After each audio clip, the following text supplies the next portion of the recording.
Ustaz, masih ada 3 orang lagi ya bagaimana? Apakah dibuka lagi Ustaz? Mungkin tambah Izin. satu lagi, Satu satu lagi ya? lagi. Nah, Baik. Mungkin kepada Widayanti silakan untuk di-unmute ya. Habis itu langsung bertanya. Betul. Ya, syukran Ustaz. Assalamualaikum warahmatullahi wabarakatuh. waalaikumsalam warahmatullahi wabarakatuh. Nah, tafadhali barakallahu Dengan fiik. izin bertanya Ustaz, tentang masalah yang terbit fajar itu bagaimana kita menentukannya ya Ustaz? Karena kalau dari saya lihat dari BMKG misalnya hari ini itu terbit fajar itu pada pukul 4:12. Namun di aplikasi-aplikasi yang saya pakai itu jadwal sholat subuh itu pada pukul 4:04.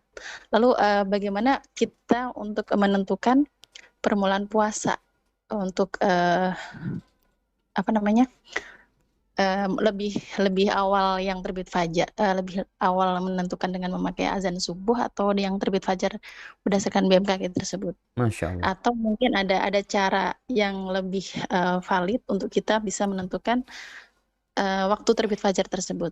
Syukran Ustadz. Masya Allah. Itu aja. Barakallahu fiik. Assalamualaikum Iya. warahmatullahi wabarakatuh. Masya Allah jamaah. Baik, berkaitan dengan terbitnya fajar ini, maka memang sebenarnya fajar itu bisa dilihat ya, bagaimana dia terbit. Penentuan waktu sholat subuh di Indonesia dan di beberapa negara itu memang bermasalah ya. Bermasalahnya karena masalah penentuan yang mana yang namanya fajar sodik dan mana yang fajar kadzib. Dimana kalau fajar sodik itu adalah cahaya di ufuk timur yang horizontal. Horizontal itu ke samping. Nah, yang horizontal. Kalau fajar kadzib itu ada cahaya di ufuk timur tapi vertikal cahayanya kemudian jadi gelap lagi. Itu sebenarnya fajar.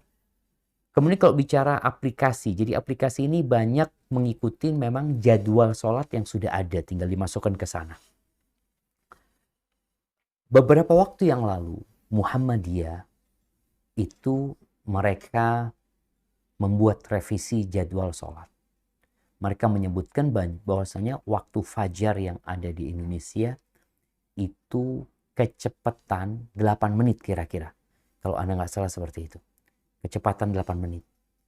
Maka ini menunjukkan bahwasanya kalau memang benar seperti itu mungkin bisa menjadi patokan ya buat orang awam yang nggak ngerti. Dan kita juga melihat mereka sudah mengadakan penelitian, sedangkan yang lama ini tidak berubah karena memang tidak mengadakan penelitian kembali umpamanya. Maka penelitian yang baru boleh menjadi patokan ya. Kalau dikatakan tadi 8 menit setelah adzan yang ada, kalau tadi dikatakan lewat 4 menit di aplikasi, sedangkan BMKG tambah 8 menit lagi kan, jam 4.12 seperti itu. Jadi mungkin itu bisa menjadi patokan kalau memang mereka adalah orang-orang yang berkompeten untuk mengkaji tentang fajar ini.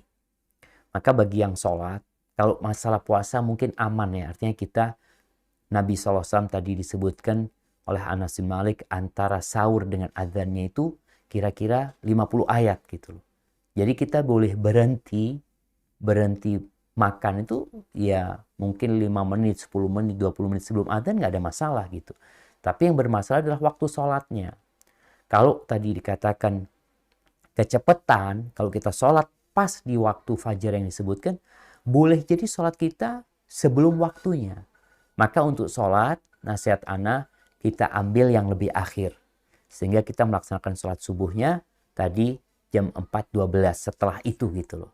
Tapi kalau waktu sahur kita boleh berhenti sebelum jam 4.12, tadi mungkin jam 4 lewat 4 menit kita sudah boleh berhenti karena nggak ada masalah, insya Allah seperti itu. Kecuali dalam kondisi tadi orang yang telat ya, kemudian dia dengar azan, kemudian di tangannya ada air, ya sudah dia minum karena dia tahu memang waktunya ini bermasalah, bisa jadi memang kecepatan waktu azannya. Hadza wallahu a'lam bissawab, itu yang dapat Anda sampaikan. Kurang lebihnya mohon maaf, yang benar dari Allah Jalla Jalaluh, yang salah dari diri Anda pribadi. Allah dan Rasul yang terbebaskan dari kesalahan itu. Anda kembalikan ke moderator. Jazakumullahu khairan.